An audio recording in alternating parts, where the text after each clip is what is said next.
Well, I'm joined today by brilliant Cal, who I was fortunate enough to meet in real life, in person in Dallas a few months ago, which we were just saying feels like a lifetime ago. And I wanted to bring her on because she is an example. Like, I know so many of you listening that are looking for examples of how time hacking applies to work when you are not an entrepreneur. And I just really am grateful for you coming on and sharing your story. And I think to start with, would you share a little bit about like what drove your decision to join Time Hackers? Sure. Again, thanks so much for having me on. I joined after being on your mailing list for quite a while and then finally bit the bullet in, I believe, April of this year. Um, I think what motivated me is that I was able in general to get a lot of things done in my job and life, but it required massive amounts of planning and time blocking and sticking to a strict schedule. And A, there were still a lot of things that I felt I wasn't getting to. And B, it just felt like I was holding very tightly and that any relaxation, the whole system would fall apart. And it just didn't seem like this was the way I wanted to continue living.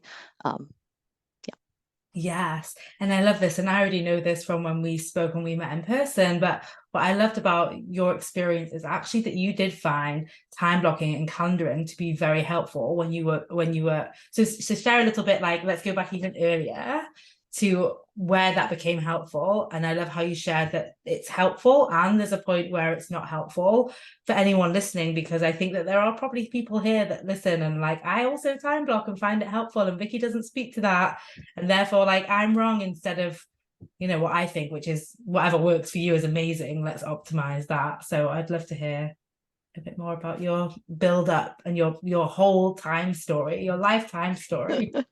Sure. Well, I started in the corporate world after graduating almost 20 years ago, which is feels like, again, a very long time. And I think at that point, I didn't do anything productivity related. I just, tasks would come in and I would have them in my brain and I would maybe get to them, but it was not at all disciplined. And so I felt like I was procrastinating a lot and also just not getting very much done and not succeeding at the level that I wanted to. I got introduced to concepts like, David Allen getting things done, and that was, very inspiring, set up huge amounts of systems, which work for a while and then tend to fall apart. And lately I've gotten a lot into Cal Newport and this concept of, deep work, and he's very into time blocking. And again, I found that very helpful, but it just started to feel like it was just so tight. And I loved the way that you talked about things from a completely different perspective that I had not seen anywhere else. And to be honest, when I joined, I didn't really believe it. I mean, I was like, well, there's enough people seeming to think that there's something here, and I'm not sure I actually believe there's something there, but what the hell, it's worth a try in terms of seeing if I can come up with a better relationship to time and my tasks in my life that doesn't feel so yeah, so strict. Yeah. And so what have you found? So I love that you share this, because I know that there's people listening that are like, also what we do, what I speak about is very different. It's very not mainstream. And, we're wanting to get it out there in front of people. But I think, the less we've heard something, the scarier it is, simply put. And so I would love for you to share about what you have been able to create, or what you have learned, or what's really supported you from being a time hacker. Mm-hmm. Yeah, I mean, I think, and what I will say is, I don't think that any of the things that I've learned before were wrong exactly. I think a couple of things. One is you kind of, it is helpful to get a sense of like how to corral and learn how to do things first, but I see it as sort of stages, right? Like you get to that, and I don't know that I could go straight to time hackers from nothing. I mean, I actually that's maybe not be true, but for me, the process that I came to was coming from that. And so for me, I'm like, okay, I put all this structure in, and now I'd like to learn to live more intuitively and be able to still get things done, but without the structure, so it feels free, like like my life used to. Specific things that I think have helped me, and I should say I still do time blocking and planning, but I do it from some incorporating a lot of the concepts from your course that have been really helpful. The things, specific things that have helped me a lot was the idea of not trying to stick 20 things in my day, I would put those time blocks and I'd be like, well, I can't actually put in, a half hour for each of these because there's not enough hours in the day. So why don't I put one block and say I'm going to do 20 things in them? And then it, of course, never happened. And so having your, I won't say exactly blunt talk, but I think you very much confront that, saying like that is not something that is going to feel good because you just keep pushing it off. And I've definitely noticed that, like when I say, no, it's okay, I'm only going to get 3 things done today, and that feels like not enough. But when I tried to do 20, I would only do 2. So really, I'm Mm. ahead of the game.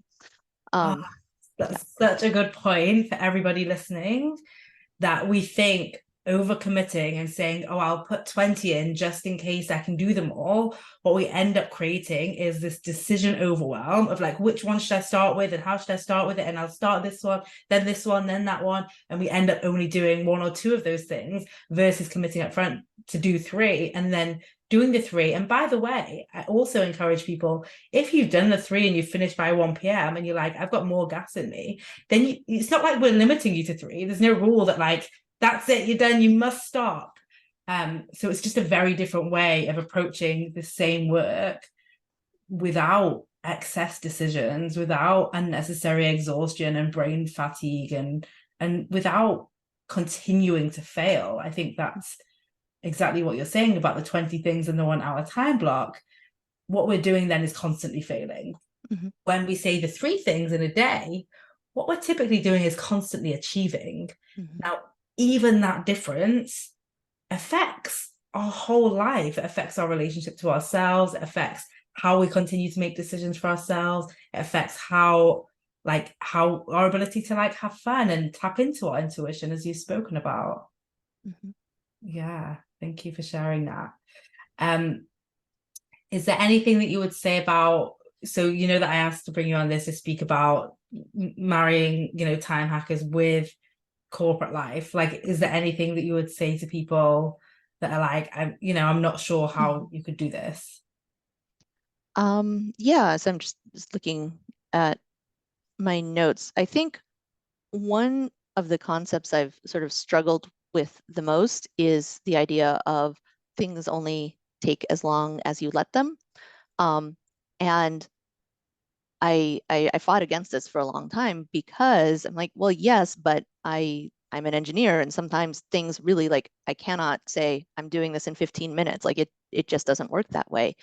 Um, and so I spent a lot of time fighting against that until I realized that the better way of looking at it is what is true about that for my work. I'm not saying that I have to buy exactly what I think that means at its face value, but in what way is that true? And what can I do to adapt and take that? And I've always appreciated how your system is saying, look, this is an idea. It is definitely adaptable based on your own personality and the work you're in, but what can you take from this? And so for this, I'm taking, okay, well, what is the balance between saying, yeah, some things are going to take, several hours, but for each individual step, where am I just letting myself either get distracted by other things? So what could have been 15 minutes is now 2 hours, or B, um, I'm just getting so involved in the weeds and the details and the minutia. And so I love the setting the timer, and I don't necessarily finish everything in a 25-minute time or hour timer, but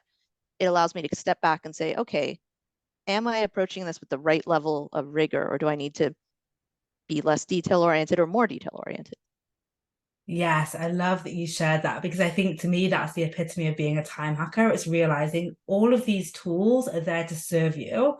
And if any of them don't feel like they're serving you, then to move on. And I think the problem with traditional time management is so many people are thinking like the tool is the answer and therefore I must master the tool, even if it's literally making me feel worse, even if it's failing it. So we sacrifice ourselves for the tool. And exactly what you shared there so beautifully is you think like that exact concept of like, how is this for me? What am I going to take from this to support me?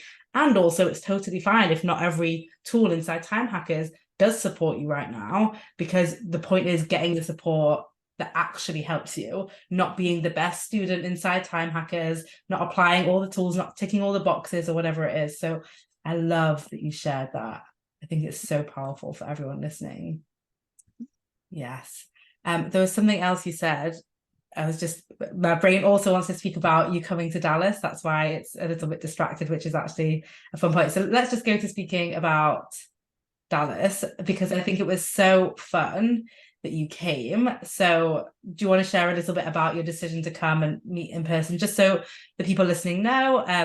One of the things that I've been prioritizing in the past few months is connecting in real life with the community. I happened to be in Dallas for a work conference and so decided kind of last minute to just like invite people and I would take them for brunch. We would hang out. And I did the same thing in Manchester a few weeks ago. So, what was the experience for you of receiving the invitation and deciding whether to come or not? Well, that honestly, you made it very easy in as much as there partly because I actually live fairly close, so it was not even an airplane ride, although I certainly would have gotten on an airplane for it, but it was I was super excited at the idea of meeting you in person after, seeing your face through the video screen so many times. And also just meeting other people who have been through the program and I've been feel like my life has been really changed through the process of this coaching program. And so I was just excited to share that with people. And I really appreciated the fact that you were putting this opportunity together for us. Oh, amazing. I love that. Thank you. It was, yeah, yeah, for me, it was such a great thing. It's so cool that we got to meet. And I don't know if we would have met, that we would have even had this idea for this podcast. So I'm so grateful for you saying yes. I'm grateful that I could be there. So you just said about how your life has changed through this coaching program. So I'd love for you to touch on like how what's changed for you. Well, it's really interesting because, and I think I did mention this in Dallas, in some ways, this program is almost like a a bait and switch in a good way, where when I signed up from the program, I thought this will give me more time, this will help me manage my life better.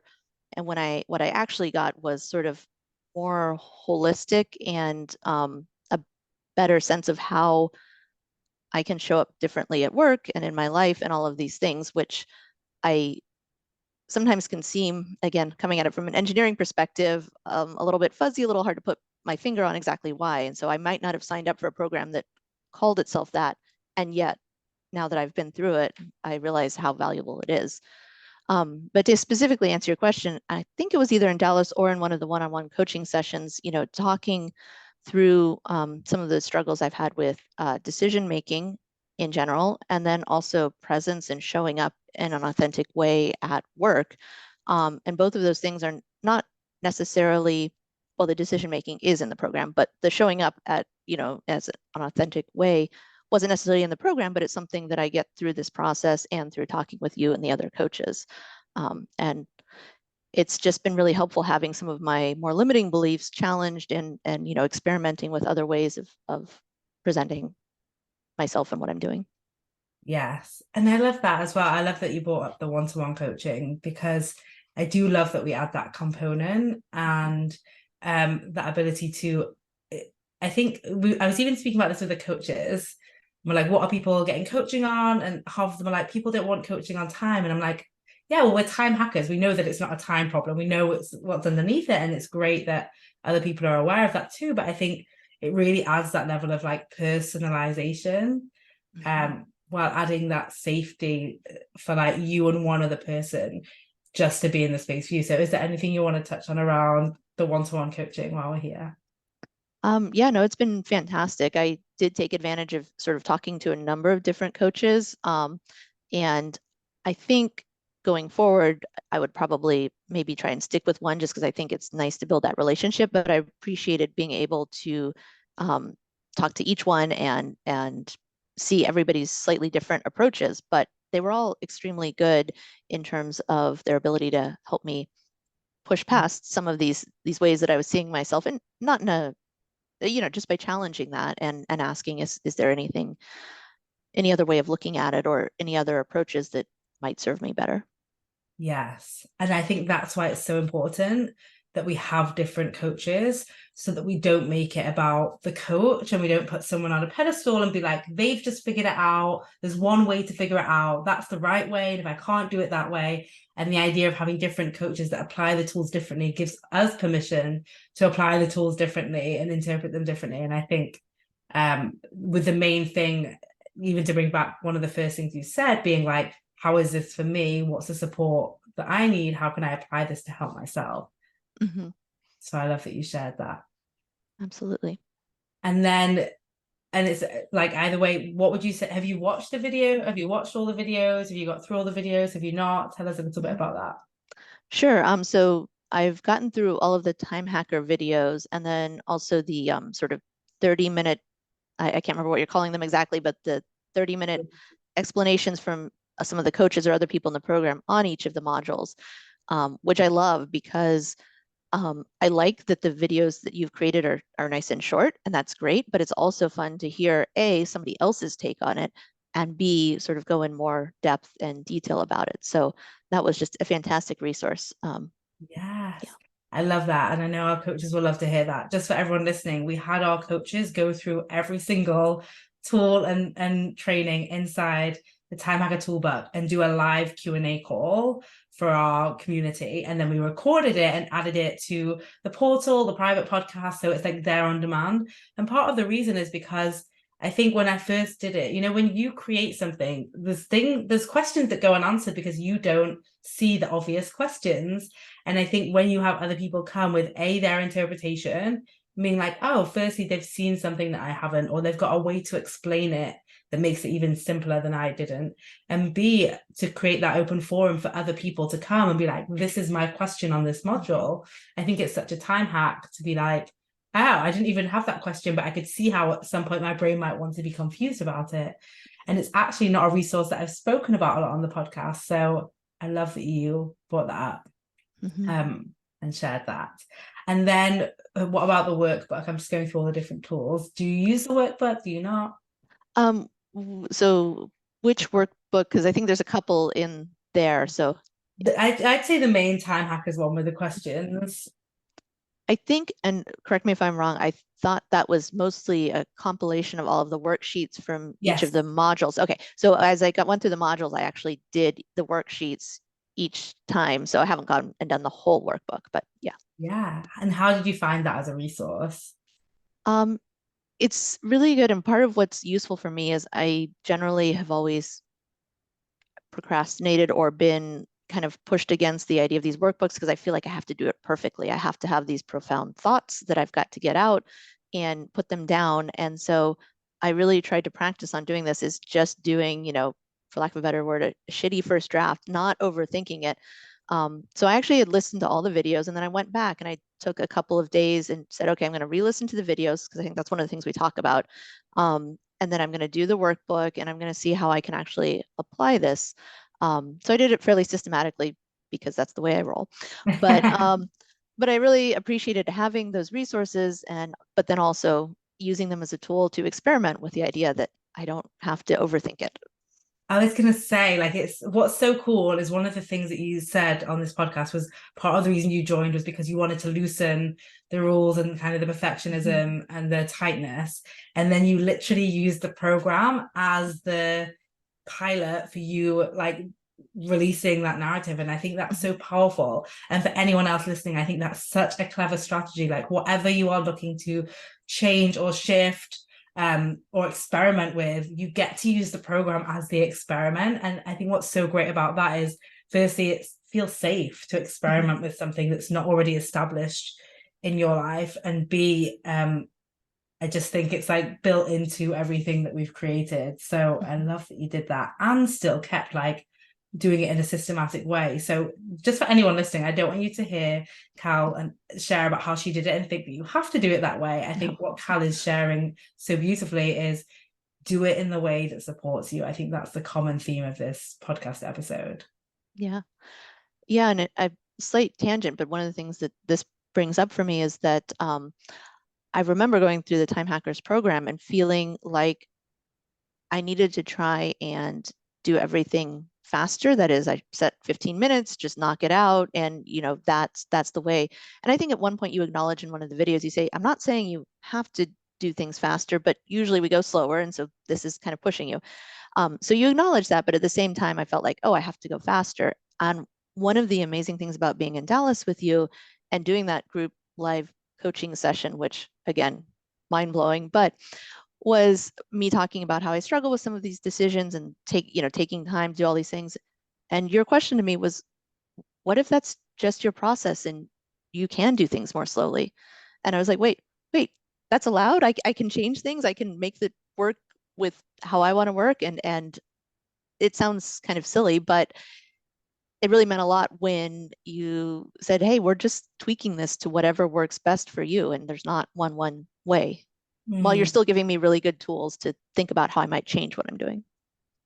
Yeah, I think it's such an important point. And I think so often when we are in how we've been conditioned and trained to be in learning environments is kind of yes people and kind of someone else is the expert and we do what they say if we want to produce the results that they're speaking about. Exactly what we're discussing now is like I cannot be the expert of the thousands or tens of thousands of people that I want to help. What I can do is provide them with tools and then exactly like you are saying, what I would never change what works for you. I would never be like, if time blocking is working for you, I would never be like, that's the wrong thing to do. And I think part of the issue is we're so used to hearing that there's a right and a wrong thing to do. We're always looking for the right thing, and everything we do is wrong because even if you have a system that works for you, it will not work 100% of the time. Like nothing is supposed to work 100% of the time. Life happens, shifts happen, in Dallas we speak about women's cycle, and we're not robots, we're not robotic, and that's my favorite thing about us. And with that comes a requirement to unlearn, I call it like the good student mentality, where if we've been trained to tick boxes and pass exams and repeat someone else's information and repeat facts from a textbook, and that's why so many people I think are struggling in the world when it comes to their time, because they're ticking all the boxes and doing everything that the experts tell them to do without any room for nuance and any room for intuition and any room for flexibility and connection to self. And those things are pivotal if we are going to really optimize our time and optimize our experience. Yes, absolutely. Yeah. Is there anything that almost stopped you from signing up for the program? Well, I mean, obviously cost is always a factor in these things. And then I think the other thing is I have in the past, signed up for a lot of courses and partially for these perfectionist tendencies, haven't actually done them. And so I definitely didn't want to say, oh, this is just one more thing that I pay for and I'm not actually going to do. So I think that was the main thing that made it hesitate or made me take a while on that decision, which Yes, and I think both of those are things that we hear from people all the time. So I'd love for you to speak to like how you overcame that, and what you would say to anyone else who is struggling with that. um, I think I was one of the things that you wrote in some of your emails about signing the program that really resonated with me is if you don't something to the effect of if you don't think you have time to do this, like what exactly is going to change in the future, that's going to give you that time. Like the whole point of this is to make things better. And so um, that really resonated in a way that both seems obvious and is also like, oh yeah, that makes sense. Um, and then as far as the cost goes, I do appreciate that you offer a payment plan, and it is not inexpensive, but I think it's completely worth the amount that we pay for it, and it's an amazing tool. And I think it's fantastic that there are people like you out there doing programs like this that really help a lot of people. And it is completely reasonable for you to want to get paid to do that. Like that, I mean, and in terms of how much, like I said, I think it was completely worth it from my perspective for what I've gotten out of it. Yes, thank you.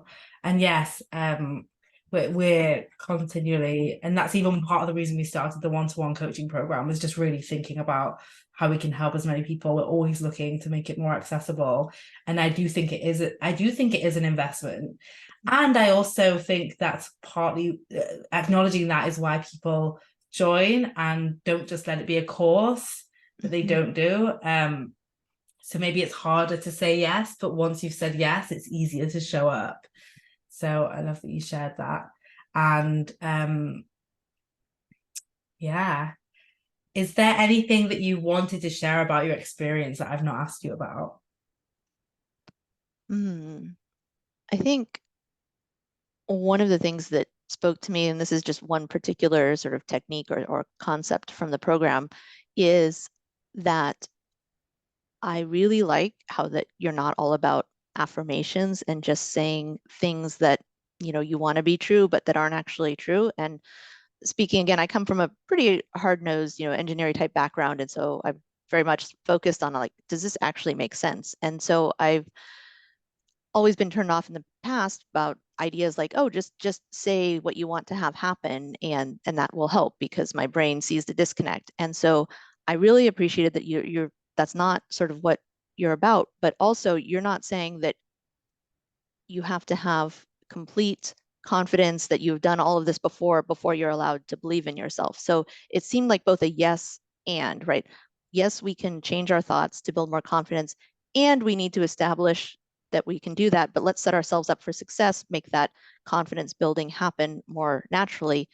But you don't have to start with 100% belief. You can start with the 1% belief. And that was really powerful for me. Yes, yes. And it's really about like much like what we spoke about before clicking record, like taking your brain to find that 1% and being like, oh, that's cool, instead of it just by design focusing on the 99% of like, I've never done this before. I've never seen someone else do this before. I failed my last goal. Like this sounds different. And I don't, whatever it might be, there's so many reasons for our brain to keep us stuck where we are. That's great.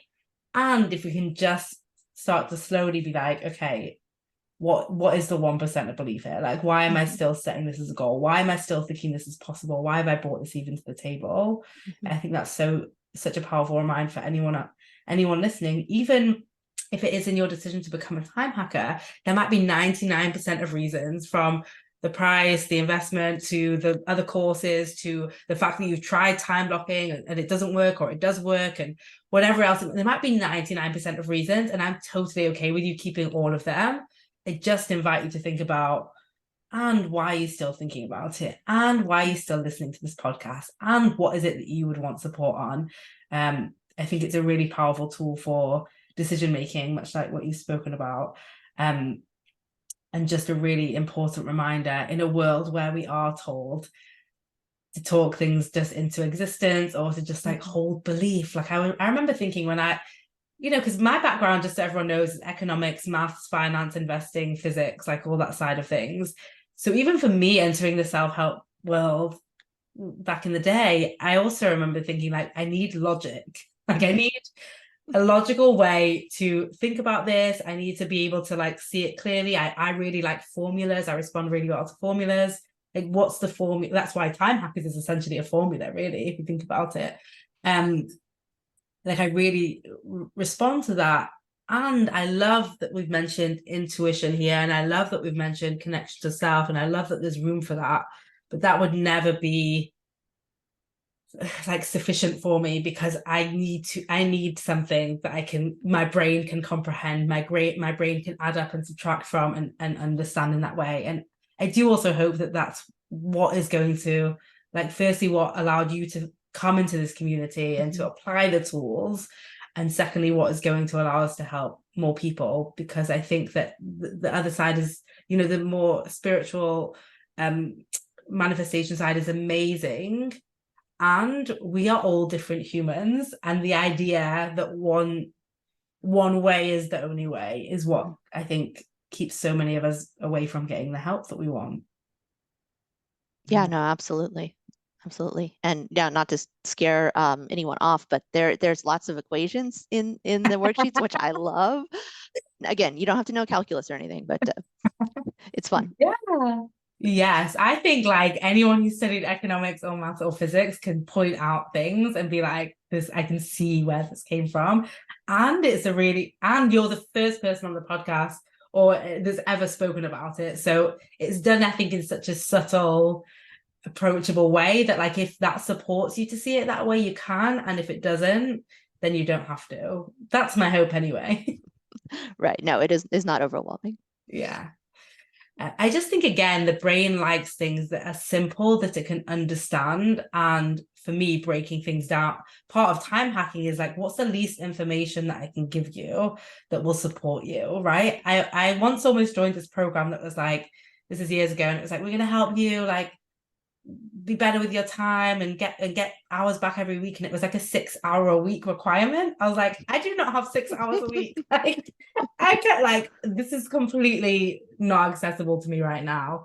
Mhm. And for sure that's factored into every decision I make about the program, and the one-to-one coaching is always like I want to get people the results with the least amount of time, with the least amount of words, with the least amount of videos, with the least amount of content, even though that I do think there is plenty of content.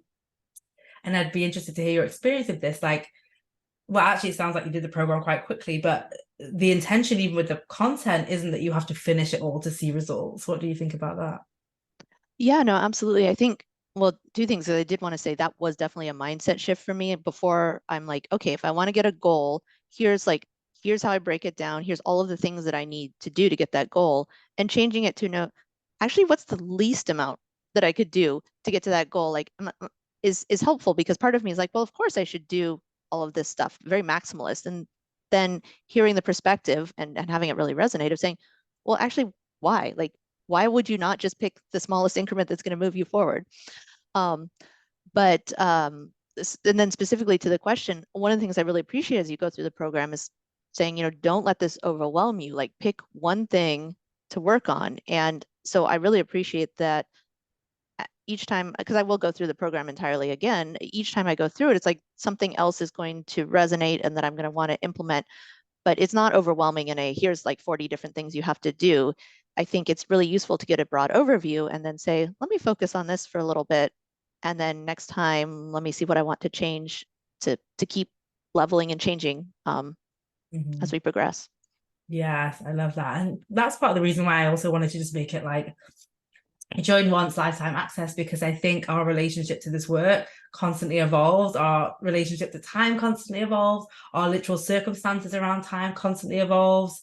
And the idea that it's like a one and done is is part of the problem, I think, for so many of us. Is Mhm. I actually just posted in the group that I just booked a one-to-one coaching session at the one-to-one coaching package. I just bought it for myself, and so did my team, and we were saying how like this is ongoing work, this is a journey. Mhm. Like if I know that I could be using my time better right now, and why would I not get the support? And I think so often, especially as professionals in the field, we can think like, oh, I don't want to look weak, but I should be ahead of this, or I should be somehow we expect ourselves to not be human anymore. And I think it's like we're just always going to be human. And I love that about us. Yeah, and I think certainly in the corporate environment, being able to like come back to, okay, well, what is needed for me right now? So as I mentioned, when I first started, what was needed was structure and like actually just writing things down and getting things done. And now it's like I'm really good at that, but I find myself sometimes relegated to more organizational or operational roles because I'm so good at that. But what I want to now change is more strategic aspects of the job, being seen more as a leader. And so that is what I need out of this program now is different. So what I need is more on the fear modules, the decision-making modules. And that's what I'm focusing on now for that reason. But again, it's just like what I want and where I am is going to change over time. I love that so much. That like just that real example of like taking what you want from the program and deciding ahead of time. And I hope you don't mind me saying, but even before we hit record, you said like, it's a scary thing to come on the podcast. And that's why you knew you wanted to do it. And I think it's so fun to see even this as like even that 1% or that 10% of belief growing that like fear isn't a problem and fear isn't a reason to not do things. So just celebrating you being here. Absolutely. I find when I first entered the program and saw the modules on fear and decision making, didn't I was really like, but I wanted all these modules on how to get more time. Like, why are we talking about this? But going through, these have been the things that sort of changed me the most. Again, the decision making one is amazing. And then the fear one and really changing the mindset because I'm scared, that's why I should do it, as opposed to because I'm scared, let me back away.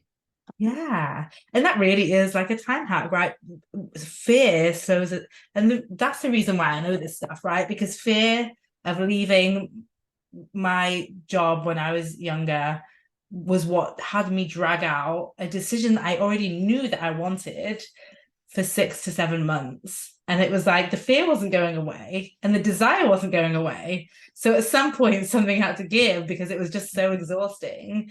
Um, and it is exactly as you are saying. I think when we think of saving time, we think about she's going to show me how to get 17 things done at once. And it's like, no, it's about getting the most important, impactful things done and letting the other things go. And that's how you achieve more and have more time. So I love that you shared that. I'm going to close out this Mhm. episode. Is there anything that you want to share with people? Is it, and in particular, actually, might be interesting. Is there anything that you want to share with people, particularly people that work in corporate, or particularly people that are decision makers in corporate that also might think about supporting their teams because we do go in and do workshops now and so on. So, is there anything that you would say to that? I think the main thing is I really appreciate how you're coming at this from the perspective of saying we are human. We need to support how we are as humans. And so much of the corporate world can be like, let's put our humanity in a box and let's focus on like just cranking out widgets. But when you do not nurture the human side of people, A, they're not going to be as productive as they could otherwise be. And B, they might leave earlier or otherwise get burnt out. And so I love the focus on let's bring some humanity back to this and realize that at a corporate side, you do get more productivity, but we get it by actually nurturing where people are. Yes, right. It's like I think a lot of the narrative that we've been taught is like you're productive or nurturing, and what we're saying and what we're seeing and what multiple studies are showing is like, no, those two things go together. And exactly, you gave specific examples there of people leaving or burning out, and it's like that's what we're on a fast track to when we remove the humanity from work. Mhm. I mean, that's what we're seeing. Absolutely. So thank you so much for your time. I obviously value it so much. Thank you to everyone listening. If you want to become a time hacker, I will leave the link in the show notes. You can sign up, you can join us, and you could be a future success story like Cal. If you work at an organization and you want to find out more about how we can come in and support you, your teams, your people, we'll leave a link with a form that you can fill out there too. Thank you as always for your time, and I'll see you guys soon. Bye.